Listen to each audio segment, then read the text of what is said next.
नमस्कार। Lucknow degree college के official channel पर आप सभी छात्र छात्राओं का स्वागत।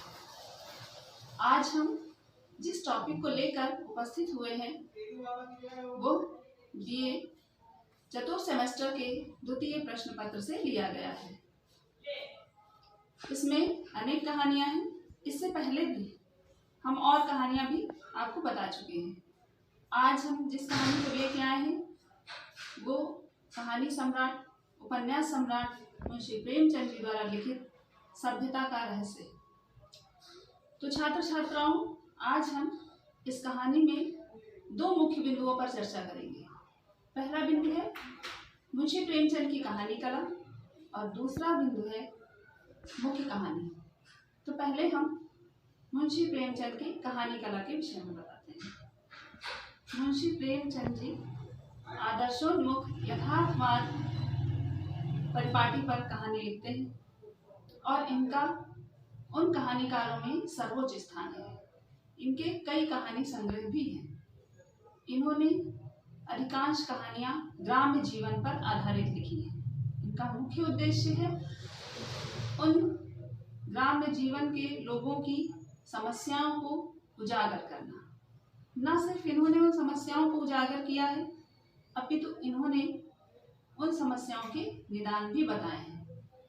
कुछ ऐसी भी कहानियां लिखी हैं जिनमें सामाजिकता झलकती है। जैसे इन्होंने लिखा एक कहानी ठाकुर का कुआं जो छुआछूत की समस्या पर आधारित है। इसी प्रकार से एक और कहानी लिखी जिसका नाम है बड़े घर की बेटी जो संयुक्त परिवार की समस्या पर आधारित है। तीसरी इसी प्रकार से कहानी है बूढ़ी काकी जो वृद्धों की समस्या पर आधारित है।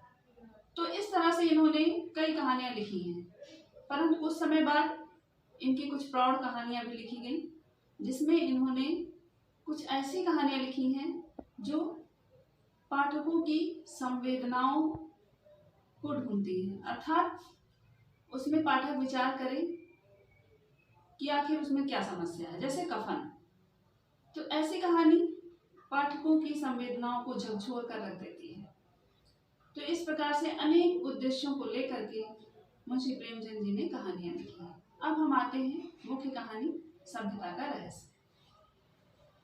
तो विद्यार्थियों, इन्होंने जो सभ्यता का रहस्य कहानी लिखी है उसमें इन्होंने यही बताने का प्रयास किया है कि आखिर सभ्य कहलाने का रहस्य क्या है। उसमें इन्होंने एक ऐसे कुलीन और सभ्य समाज पर व्यंग्य किया है जो अपनी प्रतिष्ठा की आड़ में लोगों का शोषण करते हैं, रिश्वतखोरी करते हैं और भ्रष्टाचार फैलाते हैं। तो कहानी के प्रथम भाग में इन्होंने पाश्चात्य सभ्यता के अंधानुकरण से प्रेरित होकर के उच्च वर्गीय और मध्यम वर्गीय के रहन सहन, खान पान, विचारों पर व्यंग्य किया है। उसके पश्चात इस कहानी के दो वर्ग हैं, एक निम्न वर्ग है, एक मध्यम, एक निम्न वर्ग है, एक उच्च वर्ग है।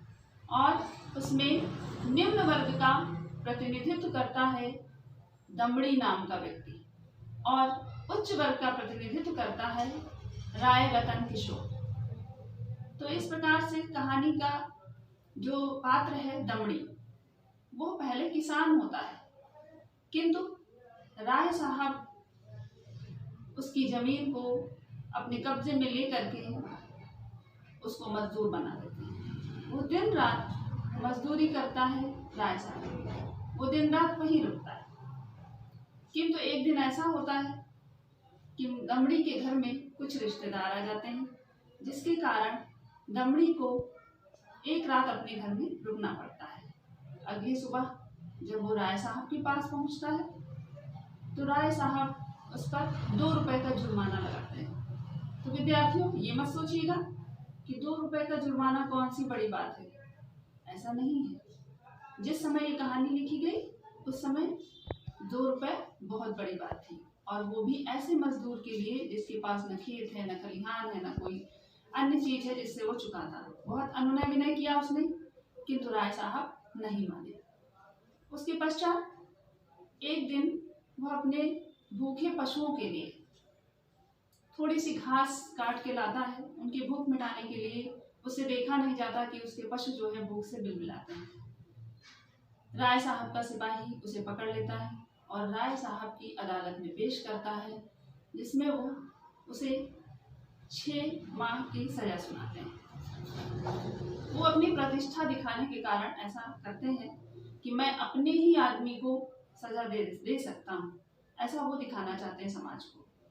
किंतु स्वयं के लिए वो ऐसा नियम लागू नहीं करते। स्वयं वो सरकारी दौरों पर जाते हैं। सरकारी दौरों पर जाते नहीं है, बल्कि जाने के बहाने सरकार से पैसा ऐंठते हैं और दौरों पर जाते नहीं हैं, घर में ही बैठे रहते हैं। इस तरह से वो पैसे इकट्ठा करते हैं।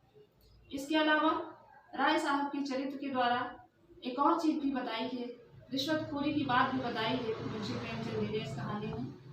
उन्होंने बताया है कि एक शहर का आदमी है जिसका नाम है रईस। वो हत्या के मुकदमे में फंस जाता है और अपनी पत्नी के द्वारा राय साहब की पत्नी को रिश्वत की पेशकश करता है और राय साहब अपनी पत्नी से वो रिश्वत लेने के लिए कहते हैं। जब वो ले लेते हैं, उसके पश्चात रईस को बरी कर देते हैं मुकदमे से। तो पाठकों ये विचार करने की बात है कि हत्या जैसे अपराध से वो बरी हो जाता है और एक दमड़ी जो पशुओं की भूख मिटाने के लिए 6 महीने की सजा पाता है। तो इसमें प्रेमचंद जी ने इन बातों को आधार में ला करके अंत में पाठकों पर ही ये उचित और अनुचित का निर्णय छोड़ दिया है कि वो स्वयं ही निर्णय करें कि एक निम्न वर्ग का व्यक्ति जो दमड़ी है, असल में सभ्यता का रहस्य उसके पास है, अर्थात सभ्य वो है जो अपने पशुओं की भूख मिटाने की कोशिश करता है और इसके बदले में सजा पाता है, या फिर सभ्य वो व्यक्ति है, वो उच्च वर्ग का प्रतिनिधित्व करने वाला राय साहब जो हत्या जैसे अपराध को फलीभूत करने वाले व्यक्ति को सजा न दे करके छोड़ देता है, स्वयं दौरे पर नहीं जाता है, उसका पैसा रख लेता है। तो ये तो पाठकों को ही विचार करना होगा कि इसमें क्या उचित है, क्या अनुचित है। तो इसी के साथ हम इस कहानी को समाप्त करते हैं।